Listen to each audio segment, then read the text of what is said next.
Students? Yes, ma'am. All right. Okay, everyone, switch on your videos quickly and let's start today's class.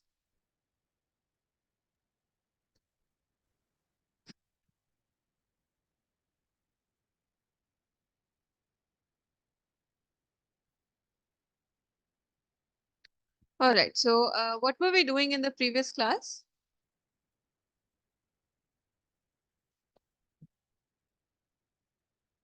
Where did we left off? Or tell me what is the last thing you people have written in your notebooks?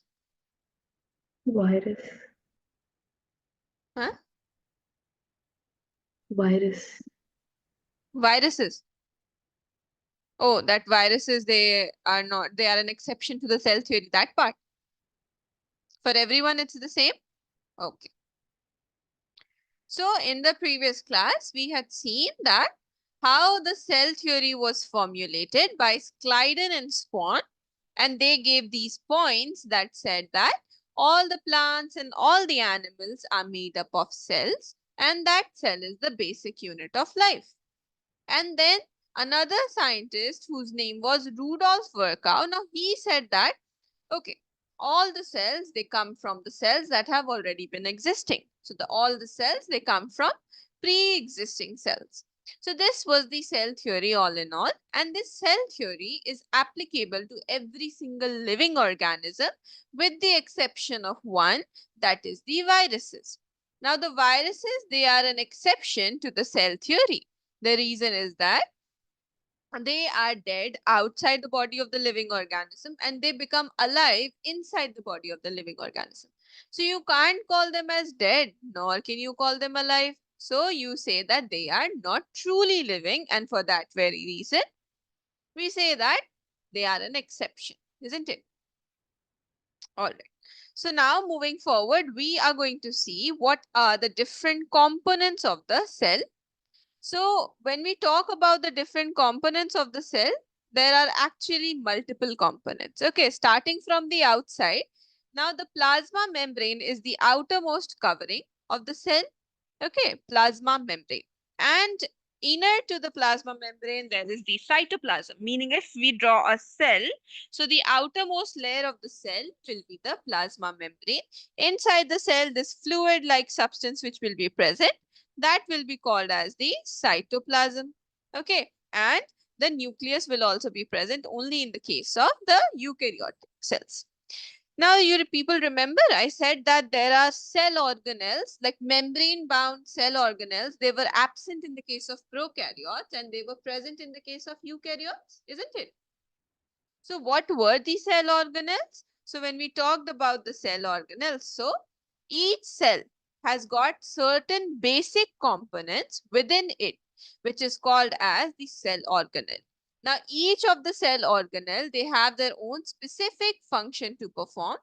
And with respect to that, they are there in the cell, right? So they can live, and because one cell has a nucleus, it has the necessary cell organelles, and because of that very reason, the cell can independently exist. You people remember that cell has this property of existing independently. It doesn't require any other thing to exist with it in order to be alive, right? Now, these cell organelles that we are talking about, they are present in the cytoplasm. They are suspended, meaning they are like located in the cytoplasm area. We will study what the cytoplasm is. Some examples of the cell organelles are mitochondria, chloroplast, Golgi apparatus, endoplasm. So many cell organelles are there, which you people have to study in this chapter. Now, moving forward, when we talk about the components of the cell, right? So the components of the cell are the plasma membrane, the nucleus, the cytoplasm, and the different cell organelles. Four components basically are there. Okay, each of these things we have to study in depth.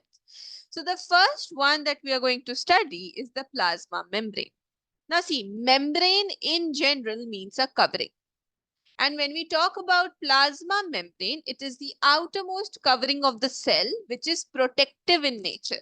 So it's a protective covering around the cell.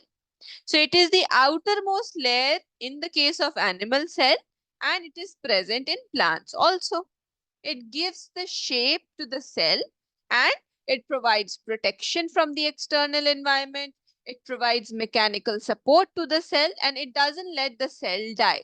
Right? So it is the protective covering of the cell.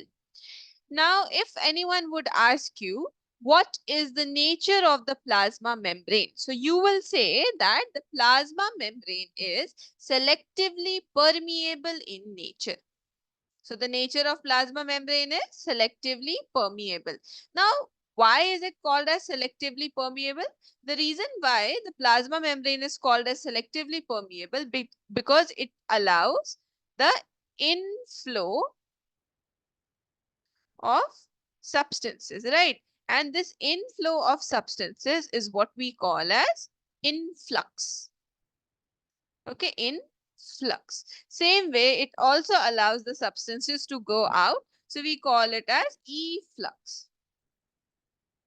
So because of the influx and efflux of the molecules or the substances, we call the plasma membrane to be selectively permeable in nature. So whenever someone would ask you what is the nature of the plasma membrane, your answer should be it is selectively permeable in nature. Why? Because it allows the entry and exit of some materials in and out of the cell. Right? So you can also write that it allows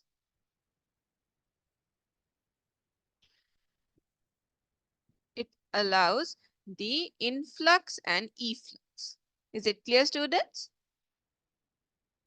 Yes, ma'am. Any doubts? No, ma'am. Also, wherever you people have doubts, please feel free to ask, okay? Don't hide it. Now, moving forward, the plasma membrane, since it is present, so it provides the cell the flexibility. Okay, meaning the cell can stretch, it can shrink on its own, it doesn't have to worry about damaging. So the flexible nature of the cell is because of the presence of the plasma membrane. And it, like, if someone would ask you what is the plasma membrane made up of, right? What is it made up of? So it is made up of two organic molecules, proteins and lipids. Clear? Yes, Any ma'am. doubts up until now? No, ma'am. No. Okay, very good. Okay, Abdullah, you are new to the class, right? This is your first class with me. Yes, ma'am. Okay, are you getting it? What I'm teaching? Yeah, yes, ma'am. Okay, and can you tell me the chapter that is currently going on in your school for biology? Yeah, it's a fundamental unit of life. Okay, fundamental unit of life itself. Okay, Abdullah, so you also don't ever feel shy to ask me any question. If you do not understand, feel free to ask, okay? Yes, ma'am. And I hope no one is writing down anything right now. You're not supposed to. Okay, once I'll tell you, then you people write. So up until now, we have seen everything about the plasma membrane. Now let us see some of the properties of the plasma membrane. So there are two properties of the plasma membrane. One is the diffusion and the other is the osmosis. Now what is diffusion? Diffusion, it is the movement of substances or molecules from a region of higher concentration to the region of lower concentration. So for example, if in this first situation there is the concentration in more number and in the second situation it's less, so then the molecules will transport or get, you can say, transferred from a region of high concentration to the region where it is low until it becomes equal. Once it will become equal, the diffusion will stop. Clear? So it is the movement. The movement is called as the diffusion. Now this diffusion process, it is seen in the solids, it's seen in the liquids, and it is even seen in the gases. And where is it, like, what is it useful for? How do we utilize it? So the process of diffusion, it helps in the exchange of gases. Like you people know that we take in oxygen and we give out carbon dioxide. How are we able to do that? It's because of diffusion only. Clear? So the best utilization of diffusion is exchange of gases like carbon dioxide and oxygen between the cell as well as its external environment. So wherever there will be higher concentration at one place and lower at another, so the thing that is at higher concentration, it will move to the lower concentration until the concentration becomes equal. Is it clear? Yes, sir. Any doubts? Okay. Now see, the next thing is osmosis. Now the same exact thing when it is done for water. When we are talking about the movement of water or the solvent, we can't call it as diffusion. We will call it as osmosis. So when we talk about the movement of water molecules from a region of high concentration to low concentration through a semi-permeable membrane, then we call it as the osmosis. Okay. So osmosis is that process wherein the water molecules move in order to, you can say, equalize the processes. Clear? Any doubts up until now? So this is how, like when the same exact thing will be happening in the case of water, you will call it as osmosis. And when it is for different solute molecules, then you will call it as diffusion. So that's the major difference. Now osmosis, it is only taking place in the case of liquids, whereas diffusion can take place in all the three states of matter. What is this osmosis useful for? So it is useful for, yes, Tanisha? Ma'am, I have a doubt. Ask. Where does osmosis locate in cell? Like, where does it happen in the cell? Yes, ma'am. See, whenever the cell has to absorb water from somewhere, in the, like maybe from the external environment or maybe from another like neighboring cell, for that movement of water has to happen, and that happens through the osmosis. Clear? So whenever there is the exchange of gases that has to take place, it will happen through diffusion. And whenever there is the movement of water that has to take place, it will happen through osmosis. Clear? Yes. So talking about the use, so it is it helps in the absorption of water by the plant cell and also for the unicellular organism. Now remember that water also obeys the laws of diffusion. What is the law of diffusion? The law of diffusion tells us that the substance will move from high concentration to low concentration. Always. Never from low to high. If it will be from low to high, it will be not called as diffusion. It has like another name. Okay. But diffusion, it is always from high to low. It doesn't require any energy or anything of that sort. It's a very, you can say, normal process that happens without any external help. Is it clear? Yes. Yes, So sir. then, yeah, so then here is the diagram that represents the diffusion and the osmosis. Clear? Any doubts up until now, students? No, Okay. ma'am. Mm. All right, very good. So see, let us see some of the things that have written here. So cell, it is the smallest structure and functional unit of life.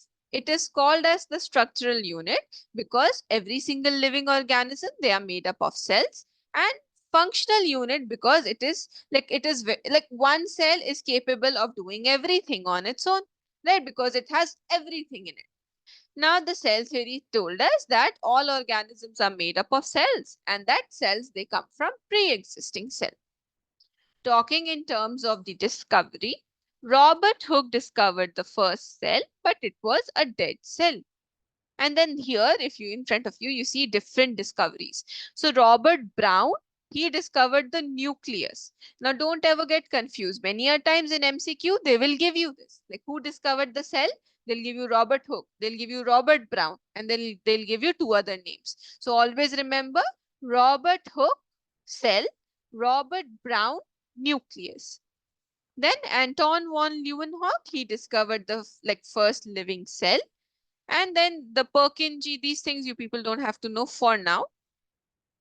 MJ, Skliden, and T. Swan. Yes, Chakrika? Ma'am, what protoplasm, cytoplasm, same thing? Yes, same thing.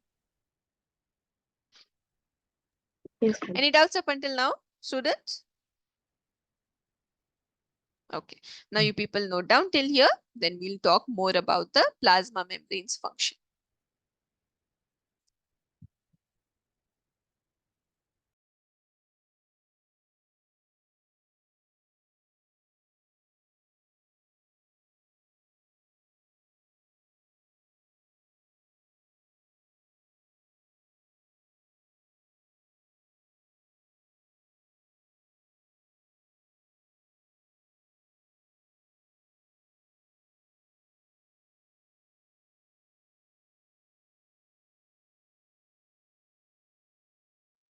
Yeah, you people can switch off your video while you're writing. It's okay.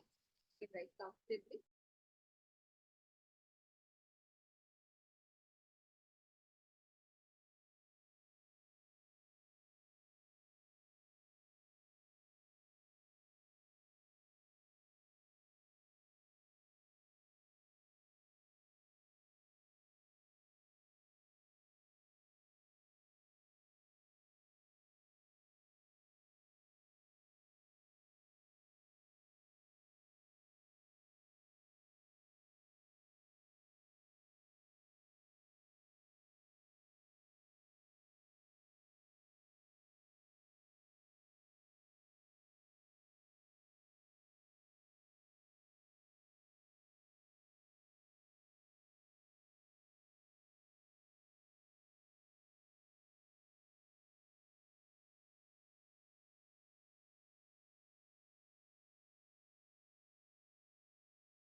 Done, students? Done till here?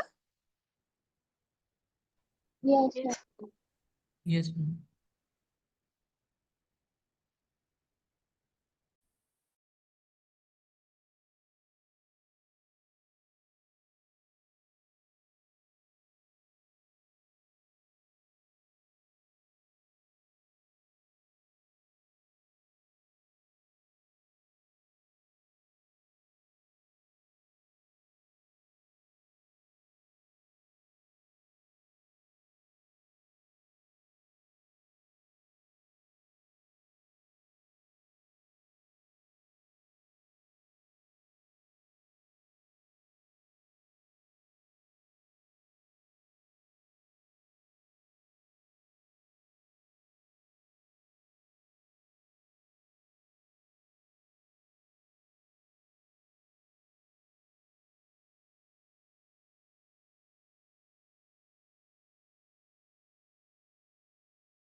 yes, I'm done. Done, ma'am. All of you are done? Yes, ma'am. Yes.